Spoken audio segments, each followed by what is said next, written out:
주는 그리스도시요 살아계신 하나님의 아들이시나이다. 하나님 진심으로 감사를 드립니다. 특별히 저희들에게 예수가 그리스도라는 성경의 복음을 계시로 허락하셔서 2000년 전 십자가의 죽음과 부활로 단번에 영원히 하나님 만나는 길이 열리며, 단번에 영원히 죄와 저주에서 해방되는 길이 열리며, 단번에 영원히 사탄의 권세를 깨뜨리고 승리하는 길이 열렸다라는 사실이 단순한 지식이 아니라 우리의 영혼과 생각과 마음과 내 삶 속에 적용시키며 이 복음을 전달할 수 있는 은혜 속에 있게 하시니 감사를 드립니다. 특별히 200개 나라와 2000개가 넘는 미존도 부족 국가마다 이 성경의 복음을 계시로 받을, 또 함께 이 복음을 증언할 주의 종들과 교회를 준비하시고 귀중한 선교사님들과 나라들을 붙여주시니 감사를 드립니다. 오늘도 이 밤에 저희들이 금요 예배로 하나님 앞에 드립니다. 이 말씀이 또 우리가 붙잡고 하는 기도들이 하나님 앞에 상달되게 하시며, 특별히 죽어가는 영혼들의 인생의 해답응답 결론으로 전달될 수 있는 답이 되도록, 또 예수가 그리스도라는 원색적 복음만 선포될 수 있도록 하나님 이 예배를 축복하시고 인도하여 주옵소서. 감사를 드리며 2000년 전 십자가 부활로 모든 문제를 끝내시고 지금 우리 안에 성령으로 함께 계시는 주 예수 그리스도 이름으로 기도드리옵나이다. 아멘. 우리 하나님 말씀 같이 보겠습니다. 시편 51편 1절에서 19절까지 말씀입니다.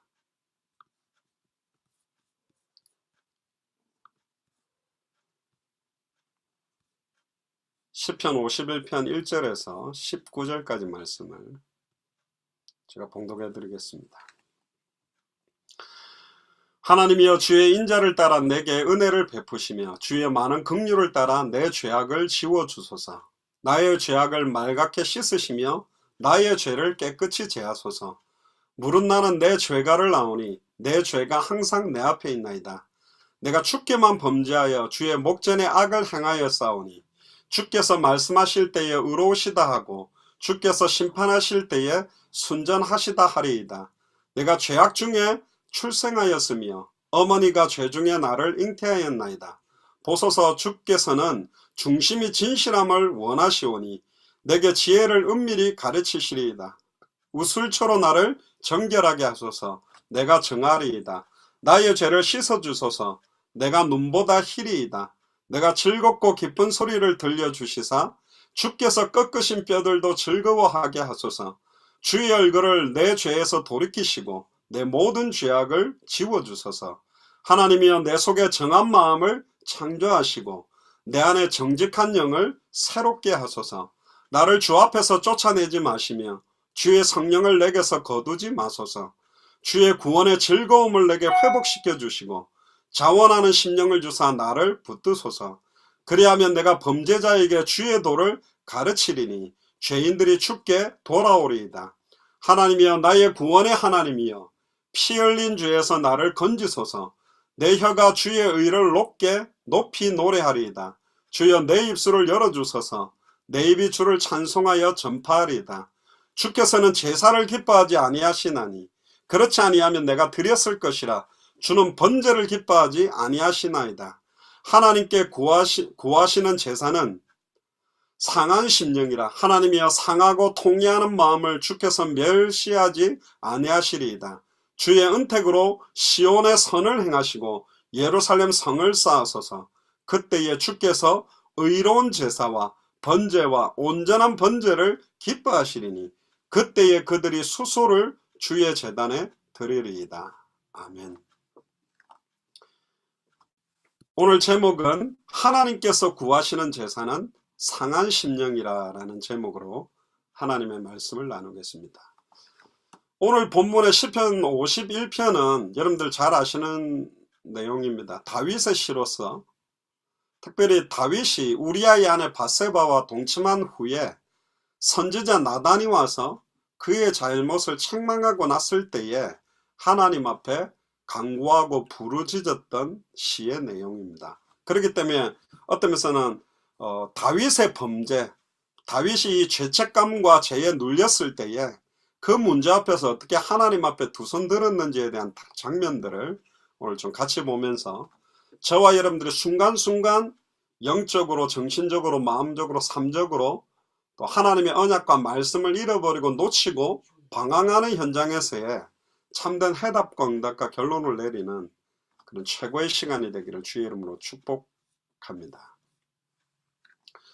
초대교회는 이 시편의 내용을 굉장히 중요한 성가집으로 삼았습니다. 다른 말로 말하면 시편 내용 자체가 사실 찬송가처럼 초대교회가 사용하게 됐는데, 저도 처음에 그 시편은 그냥 시 같은 내용을 왜 하나님이 이렇게 기록을 했을까 그렇게 했는데, 하나님이 시편을 준비하신 목적은 뭐냐면 예수를 그리스도로 알고 믿고 순종하고 살아가는 우리들의 생각, 우리의 감정, 또 우리들이 현실에서 당하는 여러가지 모습 앞에 하나님 앞에 부르짖어 간구할 때 필요한 기도의 제목들, 찬송의 내용과 의미들을 정확하게 하나님이 답을 주기 위해서 나름 여러 상황에서 일어난 일들을 시편으로 기록을 하게 했습니다. 근데 대부분 시편을 기록할 때 내용을 많이 보면 원수들과의 전쟁 속에 또 승리하고 난 다음에 또 하나님이 응답하지 않을 것 같을 때 막 간구하고 부르짖는 장면인데, 오늘은 다윗 개인에게 대한 우리아의 아내 바세바를 취함으로 죄악이 완전히 하나님 앞에 드러났을 때 이 다윗이 어떻게 인도를 받았느냐에 대한 답을 오늘 찾아보는 시간 되기를 주의 이름으로 축복합니다. 실수나 범죄 또 죄짓는 일을 안 하는 크리스찬들은 없습니다. 우리가 주일 강단에서도 그리스도인의 선행이라고 그랬는데, 사실은 예수를 그리스도로 알고 믿고 순종하는 사람은 절대로 죄를 안 짓고 선행만 하게 되냐? 그렇지 않습니다. 어떤 면에서는 다른 사람들은 별로 죄가 아니라고 생각하는 것까지도 성령의 감동하심으로 죄악이며 추악하고 더러움을 인정할 수밖에 없기 때문에 선행을 더 많이 한다라기보다는 추악하고 더러움들이 더 드러나는 것을 깨닫는 일들이 많죠. 그런데 문제는 나의 추악함과 더러움들이 드러났을 때 이것을 어떻게 처리를 하고 영적으로 어떻게 해결을 받을 것이냐, 그게 굉장히 중요합니다. 죄의 삭은 사망입니다. 죄를 지은 자는 반드시 저주를 받고 죽어야 되는데, 하나님은 그 죄를 지을 수밖에 없는 우리를 어떻게 인도해 가시는지, 오늘 다윗이 우리아의 아내 바세바를 취하고 난 다음에 나단 선지자가 와서 비유를 들어서 다윗의 범죄함을 드러냈을 때 다윗이 어떻게 인도받았는지, 거기에 대한 부분들에 좀 답을 찾아내면 좋겠습니다. 특히 사무엘하 11장 2절에서 5절에 보면 다윗이 그 침상에 일어나서 왕궁의 옥상을 거닐다가 한 여인이 목욕하는 모습을 보게 됩니다. 그때 이 누구냐 사람을 보내서 알아보니까 엘리암의 딸 햇사람 우리아의 아내 바세바라고 이야기를 했어요. 그래서 다윗은 왕이기 때문에 전령을 보내서 그 여자를 자기 집으로 데리고 오게 하고 또 더불어 동침하게 됩니다.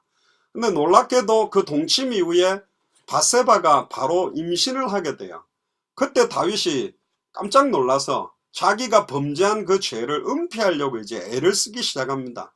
그래서 우리아는 현재 전쟁 중에 있는데 뭐 이런 모습이죠. 자기의 그 신하들은 전쟁 중에 있는데 그 전쟁에 앞장서서 전쟁을 하고 있는 우리아의 아내 바세바를 다윗 왕은 취했단 말이에요. 그럼 얼마나 충격적인 사건입니까?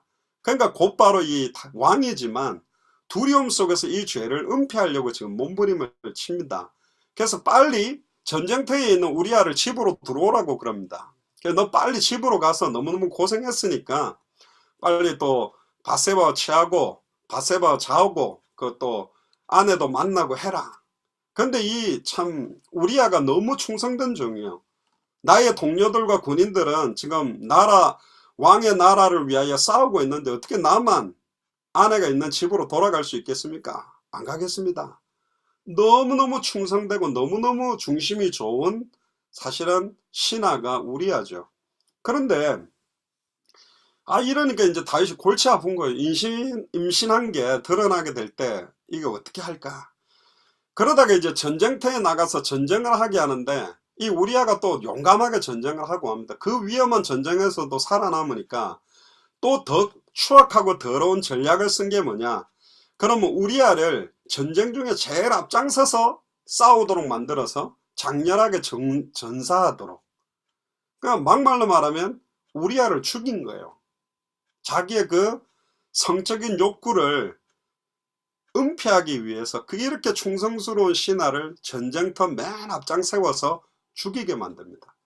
또 거기에 머무르지 않고 이 우리아의 아내 밧세바를 후처로 삼고 자기의 죄가 딱 은폐되도록 만들어버려요. 그때 사무엘하 11장 27절에 성경은 이렇게 말합니다. 다윗이 행한 그 일이 여호와 보시기에 악하였더라. 뭐 여호와 하나님 보시기 뿐만 아니라 누가 봐도 이건 말이 안 되는 거죠. 그럼 왕이라면, 다윗이라면 얼마든지 더 많은 여자 신하라든가 또 궁녀들이 있었을 거예요. 그럼에도 불구하고 자기 개인적 욕구, 성적인 욕구를 충족하기 위해서 우리아의 아내 밧세바를 취하는 범죄를 하게 되고, 그걸 은폐하기 위해서 속이고, 심지어 우리아를 전쟁터 앞장 세워서 죽이게 됩니다. 이게 죄로 인한, 죄를 은폐할 때 나오는 모습들이에요.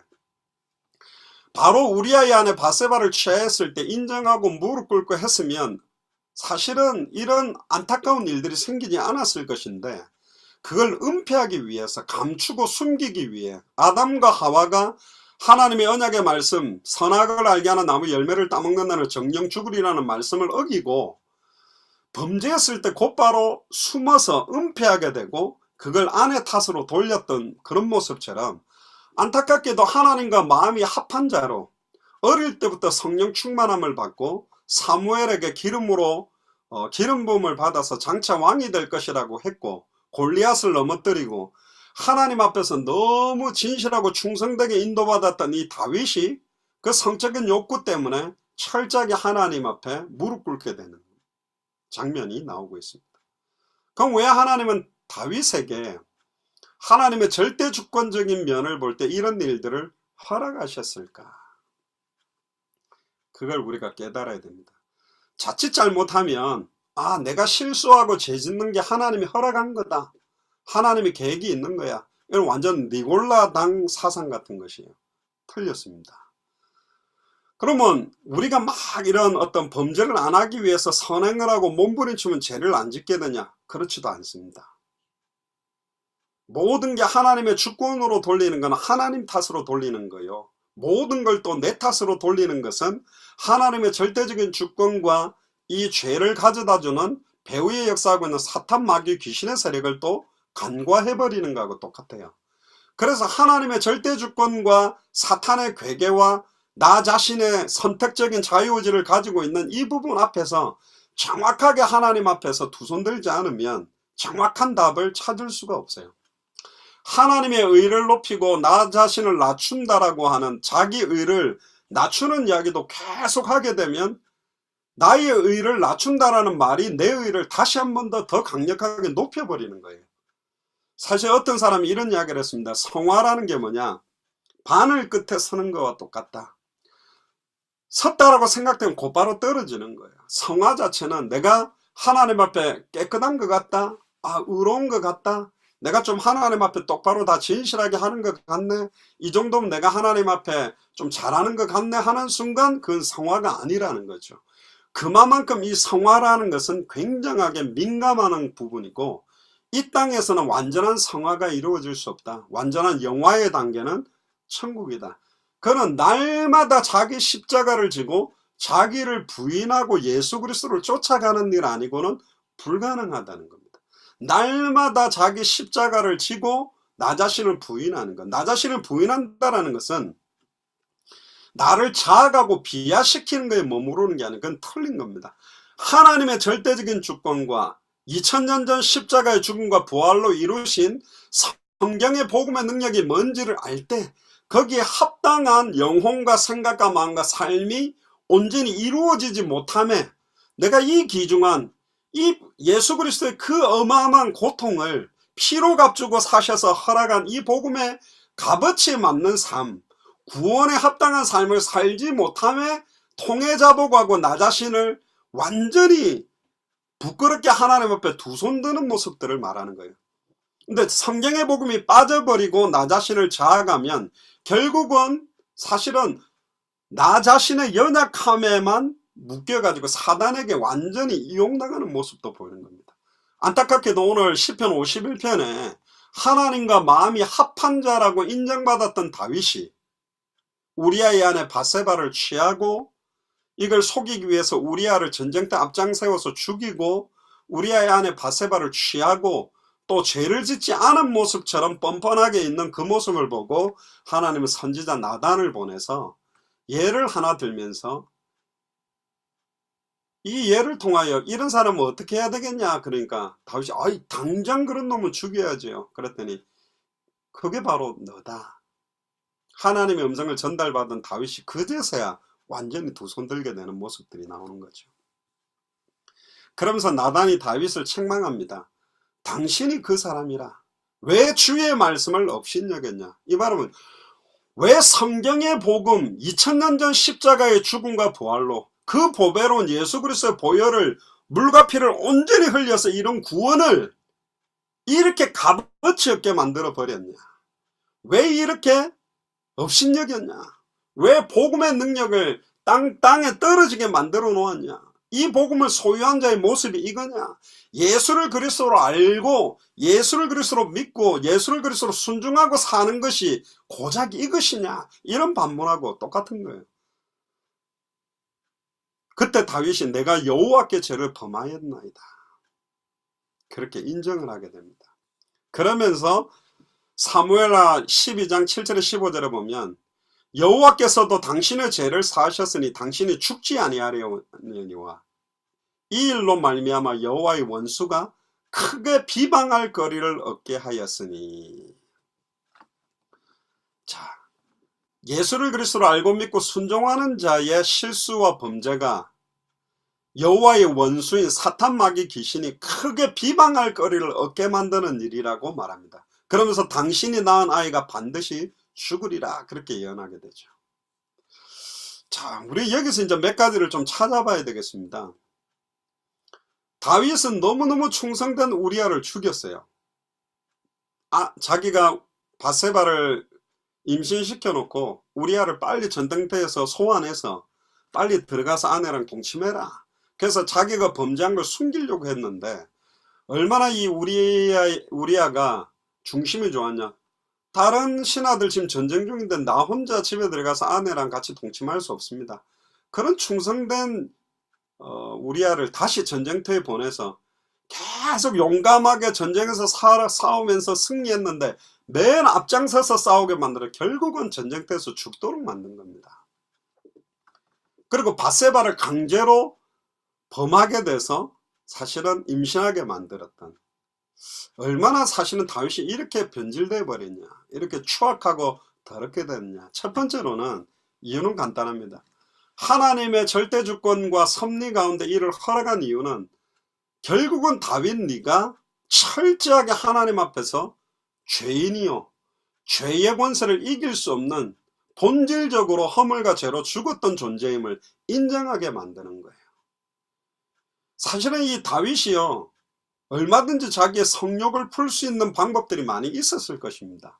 그럼에도 불구하고 우리아의 아내가 목욕하는 모습을 딱 보는 순간 생각과 마음이 완전히 사로잡힌 거예요. 이걸 보고 사실은 성경은 주의 말씀을 업신여겼다, 하나님을 조롱했다. 그런데 사무엘하 12장 13절에 보면 이 다윗의 죄를 사한다라고 말씀을 하고 계세요. 아니, 공의로운 하나님이, 의로운 재판장이 강간, 살인, 기만, 또 임신까지 시켰던 이 죄인을 어떻게 이렇게 사해버립니까? 사실은 이거는 놀라지 않을 수 없죠. 상식적인 눈으로는 이해가 안 됩니다. 그런데 로마서 3장 25절에서 26절을 펴보시면 이 예수를 하나님이 그의 피로 인하여 믿음으로 말미암는 화목제물로 세우셨으니 이는 하나님께서 길이 참으시는 중에 전에 지은 죄를 간과하심으로 자기 의로우심을 나타내려 하심이니 곧 이때에 자기의 의로우심을 나타내사 자기도 의로우시며 또한 예수를 믿는 자를 의롭다 하려 하심이라. 여기 보면 간과하셨다라는 말이 나옵니다. 다윗이 범죄하는 것을 하나님은 막아줄 수도 있는 능력을 갖고 있음에도 불구하고 다윗의 철저한 본능, 성욕을 자기가 제어하지 못하고 우리아의 아내 밧세바를 취하고 우리아를 죽이고 심지어 밧세바를 자기 안으로 취하고 심지어 이걸 아무도 모르게 감추어 놓는 것까지 하나님이 간과하신 이유는 뭐냐? 우리의 본질적으로 추악하고 더러운 전적인 부패요, 전적인 타락된 모습임을 깨닫게 하려고 하는 거예요. 이걸 또 잘못 이야기하면, 그래 나는 원래 부패했어, 나는 본질적으로 타락됐으니 아무리 죄를 지어도 관계없지 않냐, 그렇게 잘못된 방향으로 갈 수도 있지만, 여기서는 뭐냐, 하나님과 마음이 합한 자라고 말했던 이 다윗마저도 전적으로 부패한 왕이요, 전적으로 타락한 왕임을 철저하게 하나님 앞에서 죄악된 존재요, 죽어 마땅한 존재임을 인정하게 만드는 거예요. 그러면서 하나님의 의로우심을 나타내려고 하는 거예요. 이 말은 뭐냐, 오실 메시아, 참된 왕으로 오시는 메시아 그리스도 아니면 너에게 이 음란과 타락과 성욕을 가져다주는 사탄 마귀 귀신의 권세를 깨뜨리고 승리케 할 자는 없다. 아멘입니까? 골리앗까지 넘어뜨렸던 이 왕중의 왕이라고 불렸던 다윗 왕도 그 여자가 목욕하는 모습 하나에 완전히 넘어지면서 너무너무 사랑하는 충성된 신하까지 죽이고 많은 죄를 숨기게 되는 모습들이 드러날 수밖에 없는 죄임을 인정하는 거예요. 다른 말로 말하면 다윗에게 너는 참된 왕이 아니다. 다윗은 자기가 대단하다고 생각했을 겁니다. 대단한 왕이라고 생각했을 겁니다. 또 대단한 일들을 이루었고요.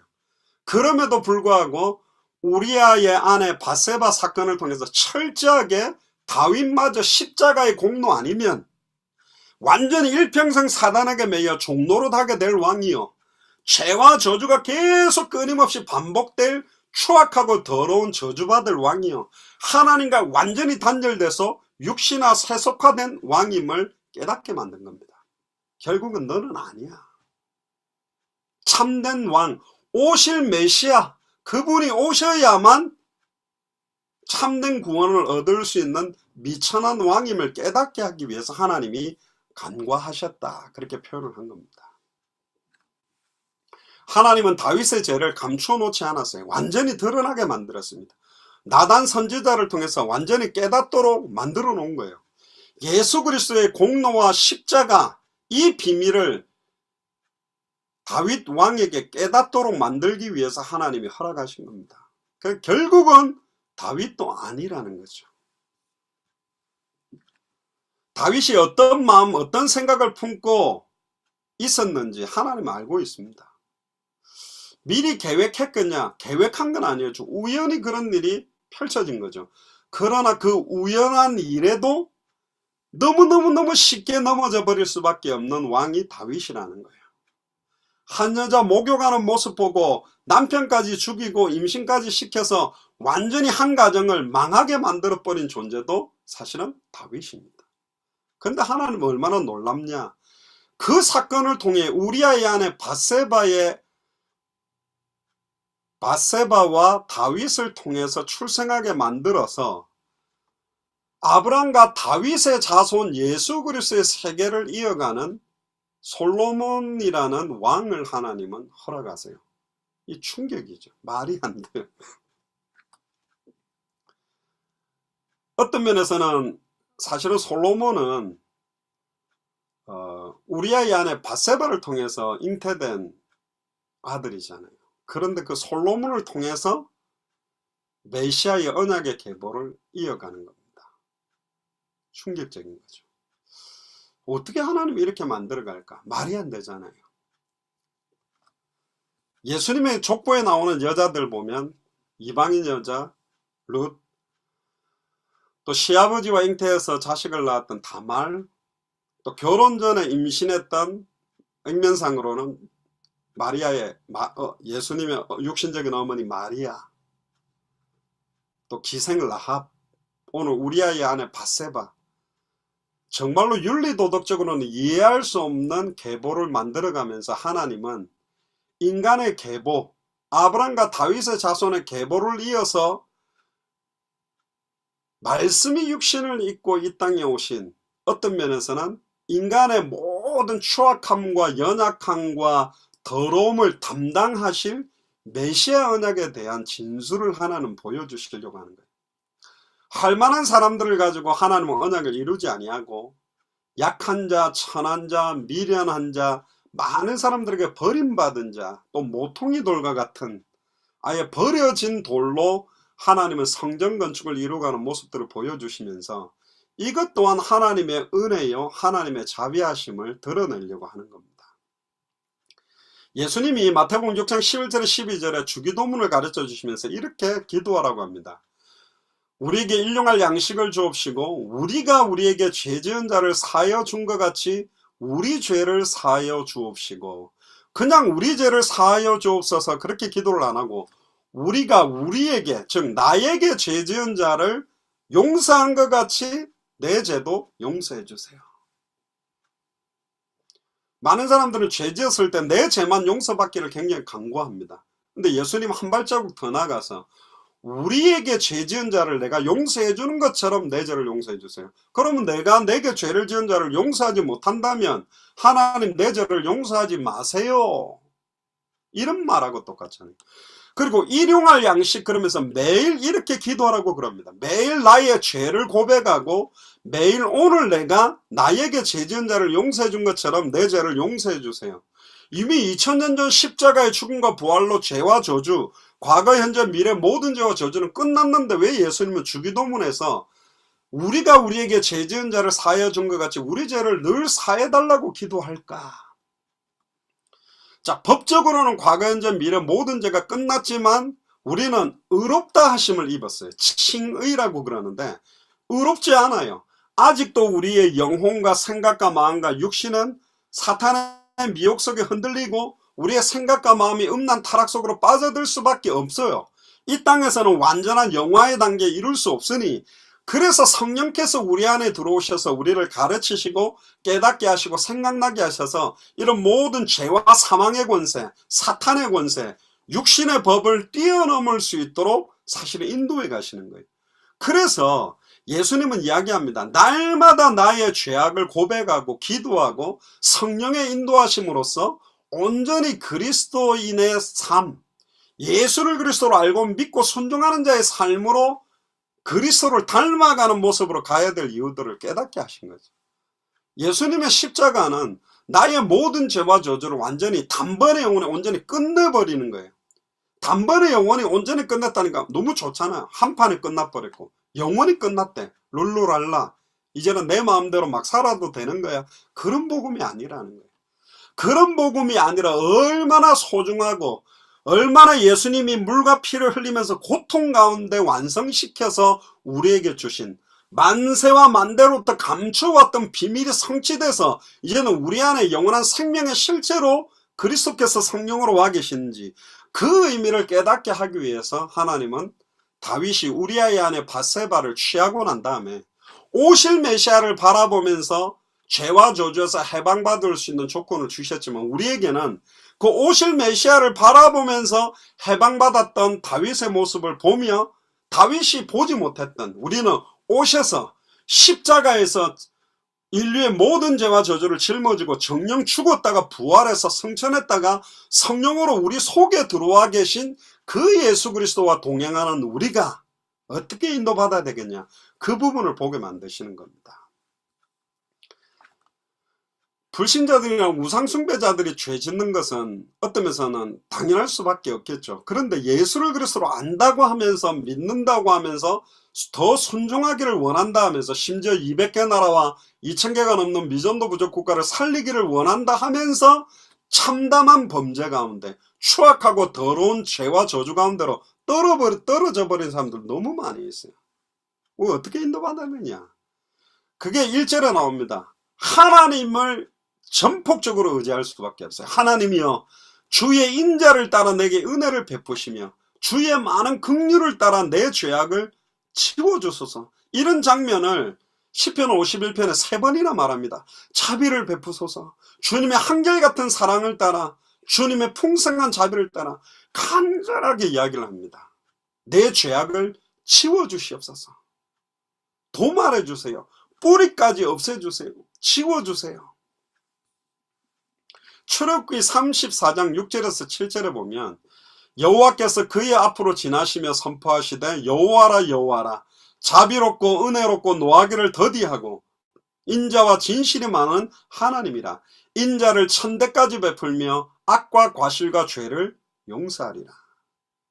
다윗은 오늘 나단 선지자를 통해서 그 죄악이 완전히 드러났을 때 자기가 철저한 죄인임을 알고 있습니다. 결국 이 죄가 사함을 받지 않고는 완전한 저주, 재앙, 사망, 지옥의 권세에 떨어질 수밖에 없다는 것도 알고 있어요. 또한 이 추악하고 더러운 죄가 자기의 몸부림으로 자기가 막 회개하고 자기가 깨끗게 만들어서 지워질 수 없는 죄라는 것까지도 알고 있어요. 이 죄는 자기의 능력으로 자기의 힘으로 해결할 수 없는 죄라는 것을 알고 있는 거죠. 그래서 하나님이 베풀어 주시는 아름답고 공의롭고 신비로운 자비, 은혜의 그 대속이 아니고는 절대로 내 죄가 해결될 수 없다는 거라서, 그러니까 하나님을 의지할 수밖에 없는 거죠. 어떻게 이 죄를 내가 용서받을 수 있겠냐. 하나님 의지하지 않고는 안 된다. 전적으로 자기의 추악함과 더러움과 무기력을 인정하고 하나님을 의지하지 않고는 안 된다라는 것을 다윗은 깨달았어요. 두 번째는 하나님이 이 죄를 씻어주시기를 원합니다라고 기도했습니다. 2절에 나의 죄악을 말갛게 씻으시며 나의 죄를 깨끗이 제하소서. 7절에도 나옵니다. 우슬초로 나를 정결하게 하소서. 내가 정하리이다. 나의 죄를 씻어주소서. 내가 눈보다 희리이다. 우슬초라는 것은 정결의식에 쓰이는 나뭇가지입니다. 제사장들은 질병이 있는 집에 우슬초로 피를 뿌려서 정결을 선포한 게 레위기 14장 51절로 나옵니다. 결국은 인간이 깨끗하게 하는 의식 가지고는 내가 아무리 진실하고 깨끗하고 선행을 행하고 참되게 살려고 몸부림치는 거 가지고는 할 수 없는, 갑자기 그냥 우리아의 아내 바세바가 목욕하는 거 보고 범죄해서 남편까지 죽이고 임신하게 만들 수밖에 없게 완전히 부지간에 완전히 무너질 수밖에 없는 게 나라는 걸 알고 있는 거예요. 그래서 하나님이 나를 정결케 하셔야만 된다. 첫 번째는 하나님을 전적으로 의지하고, 두 번째는 하나님이 나를 깨끗게 하지 않고는 안 되는 죄와 저주다. 그것을 다윗은 알고 울부짖은 거죠. 즉 하나님이 친히 대제사장이 되셔서 내 죄를 정결하고 깨끗게 하지 않고는 내 죄가 씻겨질 수 없습니다. 그게 요한일서 1장 7절에 10절에도 나옵니다. 그가 빛 가운데 계신 것 같이 우리도 빛 가운데 행하면 우리가 서로 사귐이 있고 그 아들 예수의 피가 우리를 모든 죄에서 깨끗하게 하실 것이요 만일 우리가 죄 없다고 말하면 스스로 속이고 진리가 우리 속에 있지 아니할 것이요. 특히 그 유명한 요한일서 1장 9절에 만일 우리가 우리 죄를 자백하면 그는 미쁘시고 의로우사 우리 죄를 사하시며 우리를 모든 불의에서 깨끗하게 하실 것이요 만일 우리가 범죄하지 아니하였다 하면 하나님을 거짓말하는 이로 만드는 것이니 또한 그의 말씀이 우리 속에 있지 아니하리라. 다른 말로 구원이 우리 속에 없는 것이다. 세 번째 하나님이 요구하는 건 뭐냐? 첫 번째는 하나님을 전적으로 의지하고, 두 번째는 하나님이 나를 깨끗게 하셔야만 된다라고 인정하고, 세 번째는 내가 하나님 앞에 간구해야 한다는 거예요. 죄사함을 구하는 그 심각성을 알고 내가 자백하지 아니하면 깨끗게 하지 않겠다는 거예요. 인정하라는 거예요. 여호와를 인정하라 의뢰하라 그러면 네 길을 인도하시리라 지도하시리라. 요한일서 1장 9절에 내가 자백하는 거예요. 나의 추악함과 더러움을 드러낼 수 있어야만 인정이 되는 거예요. 근데 많은 사람들이 자존심, 자기들이 가지고 있는 생각과 그것 때문에 다윗처럼 자기의 죄악을 숨기기 시작하다 보니까 원하지 않았던 더 큰 죄악으로 떠밀려가 버리는 거예요. 성적인 욕구 때문에 우리아의 아내 바세바와 동침을 하는데 아기가 생기고 이걸 감추기 위해서 우리아를 죽이게 되는, 계속 범죄가 죄악이 장성해서 사망으로 이르게 만들어버리는 모습으로 가는 겁니다. 특히나 우리는 빛의 자녀요 하나님의 자녀로서 예수가 그리스도로 임한 임마누엘을 누린 자가 세상의 추악함과 더러움이 묻었을 때 그걸 하나님 앞에 전적으로 의지하고 간구하고 하나님이 이걸 씻겨주시고 내 죄악을 정결케 해달라고 자백하고 회개하고 맡겨야만 이게 풀려버릴 것인데, 빛 가운데 나올 때만 어둠이 없어져 버린다. 어둠이, 빛이 있지만 빛 가운데 감싸버리는 순간 이 안에는 어둠이 있듯이 내 생각과 마음과 갇혀있고 하나님 앞에 드러내지 못하고 자백하지 못하는 부분마다 사단이 파고들고 죄의 권세가, 사망의 권세가 파고들어서 더 추악하고 더러운 죄악으로 우리를 이끌어간다. 거기에 종노릇 하지 마라. 결국 다윗이 아무리 훌륭한 왕이라 할지라도 끝까지 쓰임받게 된 가장 좋은 이유가 뭐냐면 하나님을 완전히 자백한 거예요. 드러내버린 거예요. 이 다윗이 이 죄악이 심각하다고 고백할 수밖에 없었던 것은 몇 가지 모습이 있습니다. 3절에도 보면 물은 내 죄가를 나오니 내 죄가 항상 내 앞에 있습니다. 항상, 다른 말로 말하면 음란 타락이 내게 있습니다. 항상 나는 죄를 짓지 않고는 견딜 수 없는 존재라는 것을 하나님 보면 두 손 들어버렸어요. 두 번째는 4절에 보면 내가 주께만 범죄하여 주의 목전에 악을 행하였사오니, 자, 여기 보면 주께만 범죄하여 이렇게 했는데 여기 주께만 범죄했다는 말이 밧세바나 우리아나 또 태어날 아기에 대해서 범죄를 안 했다라는 말이 아니요. 이거는 주께만 범죄했다는 말은 그들에게 범죄를 했다는 건 당연하고 전적으로 하나님 앞에 완전히, 그러니까 우리아에게 돌릴 죄, 밧세바에게 돌릴 죄, 태어날 아이에게 돌릴 죄까지 완전히 하나님께 다 범죄한 거다. 그 말입니다. 주께만 범죄했다는 말은 딴 사람한테는 난 죄 지은 거 없고 하나님 앞에는만 죄 지었단 말이 아니라 우리아에게 돌릴, 다른 사람들에게 돌려야 될 것까지 하나님께 완전히 돌릴 만큼 우리아이한테 사과하고 밧세바에게 사과하고 태어나서 죽게 될 아이에게 사과해야 될 것까지 하나님 앞에 완전히 범죄한 거라는 거예요. 완전히 자기 자신을 죽여버린 거예요. 하나님 앞에 완전히 인정한 거예요. 그런 의미에서 내가 주께만 범죄했습니다. 주의 목전에 사과를 했는데 하나님 얼굴 앞에서 보는 데서 내가 범죄했다고 완전히 두 손 들어버린 거예요. 또 세 번째로 4절에 보면 주께서 말씀하실 때 의로우시다 하고 주께서 심판하실 때에 순전하시다 하리이다. 근데 놀랍게 하나님 곧바로 붙잡게 되는 게 뭐냐면 주님이 나를 의로우시다 하고 심판할 때 순전하시다고 할 것입니다. 이거 같으면서 완전 뻔뻔하죠. 이거 잘못 들으면 이제 밀양이나 요즘 막 죄를 짓고 막 간정집회에서 자기가 뭐 하나님의 용서 다 받았기 때문에 피해자들한테는 용서를 구할 것 없다, 이제 이런 모습으로 호도될 수 있는데 여기서는 그 말이 아니에요. 그 죄악을 인정하자마자 하나님이 하신다라고 하면 나를 의롭게 만드실 수 있고 하나님이 하신다라고 하면 나를 정결케 할 수 있다라는 자기화시키고 자기 방어적이고 자기 합리화시키는 것이 아니라 이렇게 추악하고 더러운 나를 하나님이 원하신다면, 하나님이 하신다면 의롭고 정결하게 만드실 수 있다라는 복음을 붙잡는 모습인 거예요. 사실 나를 지옥에 떨어뜨려도 하나님은 의로운 분입니다. 그러나 하나님이 나를 살리신다면 나를 살리시고 하나님이 나를 건지신다면 건지실 것이다. 거기에 대한 인정을 말하는 거예요. 그러니까 나 비록 추악하고 더럽지만 그리스도의 공의, 하나님의 사랑과 은혜가 내게 임한다면 나는 살 수 있는 것입니다. 그걸 강구하는 거예요. 그 다음에 5절에 보면 내가 죄악 중에 출생하였으며 어머니가 죄 중에 나를 잉태했나이다. 선천적으로 인간은 전적으로 타락하고 부패했기 때문에 나도 이렇게 죄 지을 수밖에 없습니다라고 항변하는 이야기가 아니에요. 그 반대예요. 내가 원래 죄악 중에 출생했고 우리 어머니 또한 죄 중에서 나를 잉태했던 완전히 저주 상태에 있는 납니다라는 이야기를 하는 거예요. 그렇기 때문에 나는 죄 지을 수밖에 없어요가 아니고 이렇게 더러운 죄인입니다. 나도 죄인이요, 나를 낳은 어머니까지도 죄인인 나의 추악함, 근본적이고 본질적으로 나의 더러움을 완전히 자복하는 모습들이 나옵니다. 이런 상한 심령, 이런 통해 자복과 하나님 앞에 온전히 나 자신을 갖다가 완전히 버렸을 때 그 주님이 하나님께서 나를 살리신다는 거예요. 6절에 보세요. 보소서 주께서는 중심이 진실함을 원하시오며 내게 지혜를 은밀히 가르치시리이다. 우리의 중심을 알고 있습니다. 진짜로 하나님 앞에 통해 자복하고 인정한 게 맞냐? 진짜 우리아이 앞에 밧세바 앞에 나단 선지자 앞에 자기 백성들 앞에 진짜 인정한 게 맞냐?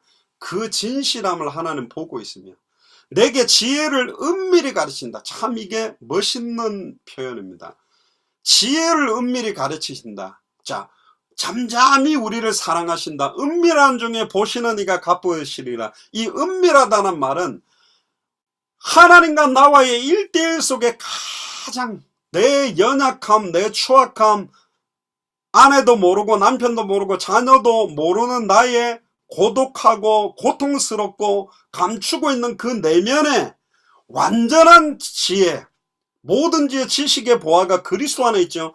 예수가 그리스도라는 그 십자가의 죽음과 부활의 지혜가, 부활의 능력이 은밀한 중에 다른 사람들이 느끼지 못하고 다른 사람들이 깨닫지 못하게 너무나 조용하면서도 은밀하게 나에게 찾아오셔서 나를 치유하고 회복시켜서 살려내시는 지혜를 말한다는 의미입니다.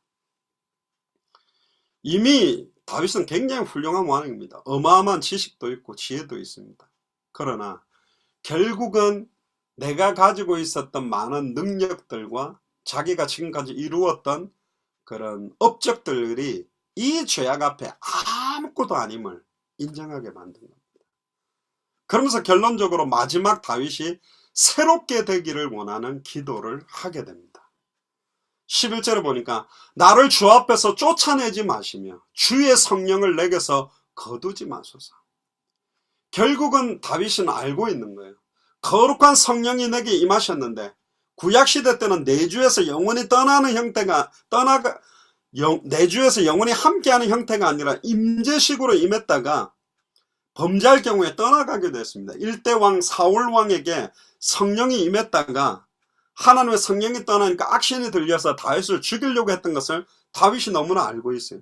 주의 성령을 내게서 거두신다면 자기는 악신에 들려 또 그 사울 왕과 같은 죄악 가운데 자기는 빠져들 수밖에 없는 존재라는 걸 알기 때문에 주의 성령을 거두지 말아 주시옵소서. 주의 성령이 떠나지 않고 함께하기 위해서는 하나님의 공의로, 하나님의 용서와 하나님의 치유로 내 죄악이 해결되지 않고는 하나님의 성령이 함께할 수 없잖아요. 죄와 성령이 어떻게 함께합니까? 그래서 주 앞에서 나를 쫓아내지 마세요. 절대로 내 안에 와 계신 그리스도 성령이 떠나지 않게 해주세요. 그런데 하나님은 이 다윗의 기도가 연결되어져서 십자가의 죽음과 부활 이유는 요한복음 14장 16절 17절에 내가 너희 속에 있겠으며 영원히 함께 있겠다. 할렐루야. 영원한 임마누엘의 비밀을 우리에게 이루신 거예요. 다윗은 맛볼 수 없었던 거라니까. 십자가의 죽음과 부활을 목격하지 못했잖아요. 그러니까 오실 메시아만 바라보면 우리는 오셔서 십자가의 죽음과 부활을 완전히 완성하고 끝내고 승천해서 성령으로 우리 속에 그것도 영원히 함께 있는 임마누엘을 소유한 사람이 우리요.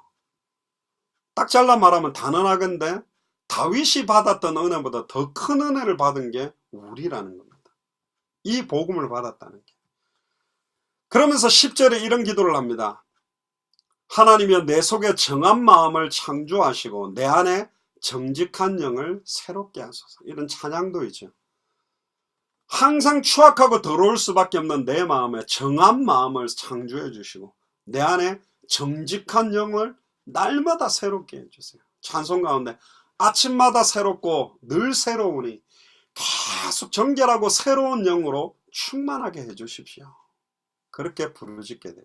그리고 8절에 내가 즐겁고 기쁜 소리를 들려주시사 주께서 꺾으신 뼈들도 즐거워하게 하소서. 12절에 주의 구원의 즐거움을 내게 회복시켜 주시고 자원하는 심령을 주사 나를 붙드소서. 결론입니다. 오늘 17절에 보면 하나님께 구하시는 제사는 상한 심령이다. 하나님이여 상하고 통회하는 마음을 주께서 멸시하지 아니하시리이다. 결국은 내가 하나님께 예배드릴 만한 가치, 찬양할 만한 가치, 목사로 중직자로 사역을 감당할 만한 값어치가 있어서 이 구원을 받은 게 아니요. 우리는 너무너무 추악하고 더러운 존재예요. 1시간도 1분도 1초도 성령께서 우리를 가르치시고 깨닫게 하고 생각나게 하시고 붙잡아 주시지 아니하면 살아갈 수 없는 추악하고 더러운 죄악 가운데 떨어질 수밖에 없는 존재임을 인정하는 겁니다. 하나님은 번제 자체를 원하는 것이 아니라 철저하게 그 번제의 의미, 왜 피를 뿌리고 있는가?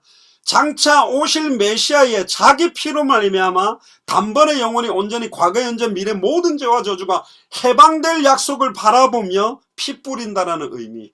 이 피가 짐승 피를 뿌렸으니 내 죄는 없어졌겠다, 그렇게 바라보는 것이, 이 피가 나의 죄악을, 또 이 피가 짐승의 피를 뿌리고 있지만 앞으로 메시아가 오셔서 자기의 피를 청령 흘리셔서 내 죄악을 말갛게 하시고 눈과 같이 희게 만드실 상한 심령을 가지고 나오는 제사가 아니면 받지 않는다. 이사야 1장에도 더 이상 피를 뿌리지 말아라, 너희 피 뿌리는 게 역겹고 누가 내 마당만 밟고 가라고 했냐, 아무 생각 없이 예배드리고 찬양하고 기도하는 거 나는 받지 않겠다.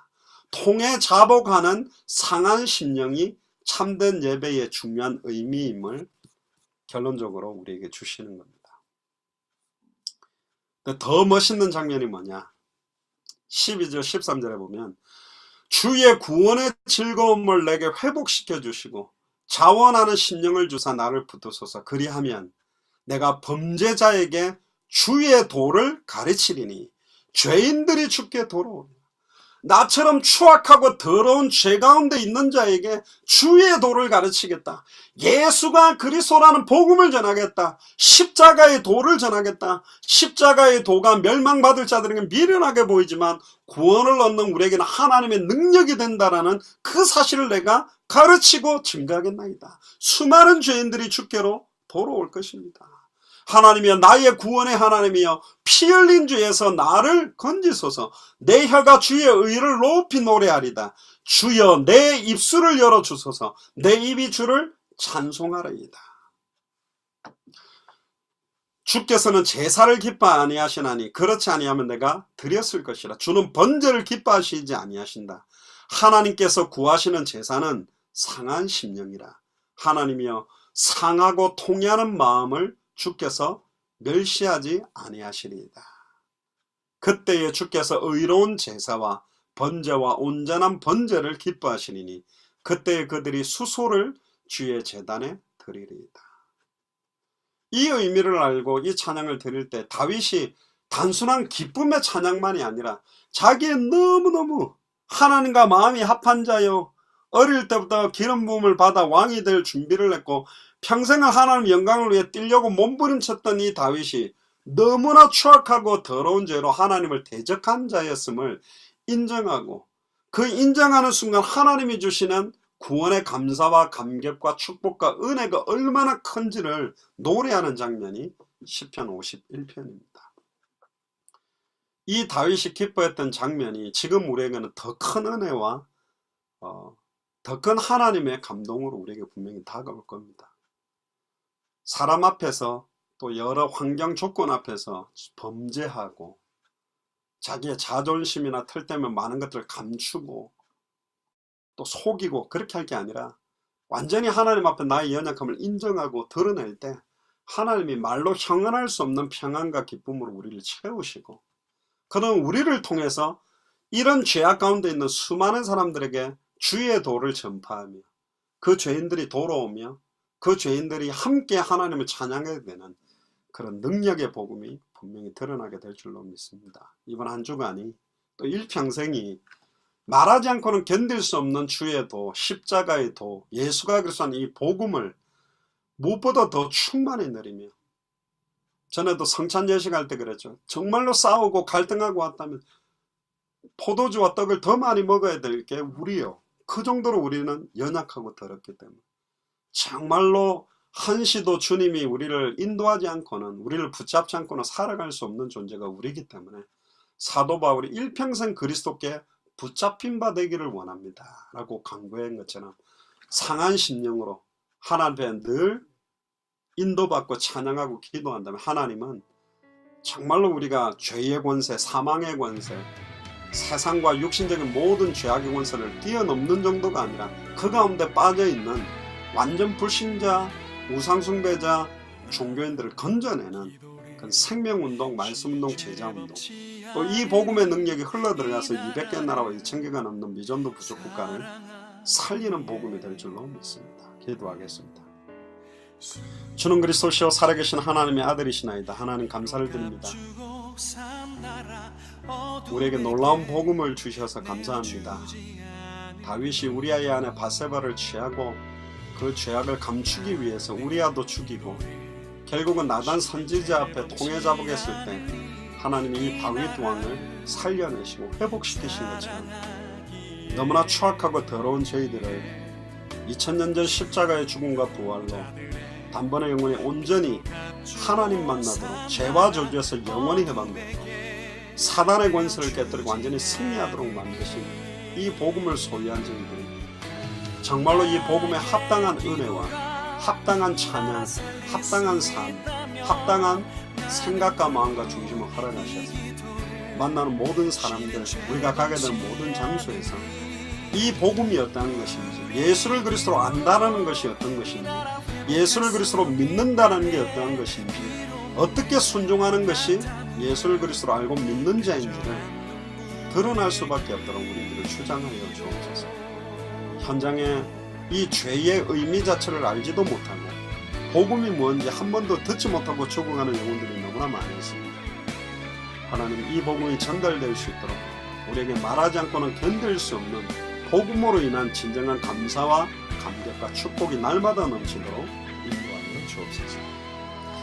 지금은 우리 주 예수 그리스도의 은혜와 하나님의 크신 사랑하심과 성령님의 내주인도 역사교통 충만하시고 하나님이 기뻐하시는 제사는 수많은 번제가 아니라 하나님 앞에 통해 잡아가는 상한 심령으로 나아가는 우리의 중심이라고 말씀하셔서 날마다 하나님 앞에 하나님의 은혜와 감사와 감격들을 소망하고 그 은혜와 감사와 감격들을 회복함으로 말미암아 하나님과 단절되어 죄와 저주 가운데 일평생 사단에게 종노릇하고 있는 영혼들을 건져내는 일에 우리 남은 생을 온전히 드리기로 결단하는 예수 사랑교회 마라나타 미션을 설치 모든 전역자들과 중직자들과 성도들과 우리 후대들 머리 위에 또 함께 동력하겠는 수많은 선교사님들과 나라들 위에 지금으로부터 영원토록 항상 함께 계실지어다.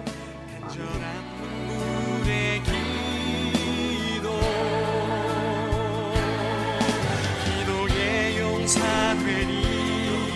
기도의 제물 되리 이 나라 위에 불타도록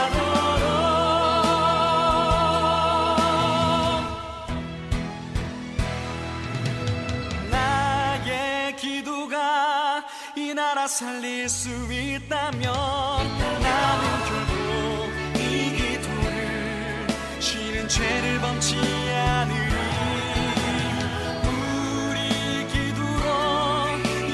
회복할 수 있다네. 피로 먹는 낙타물 간절한 눈물의 기도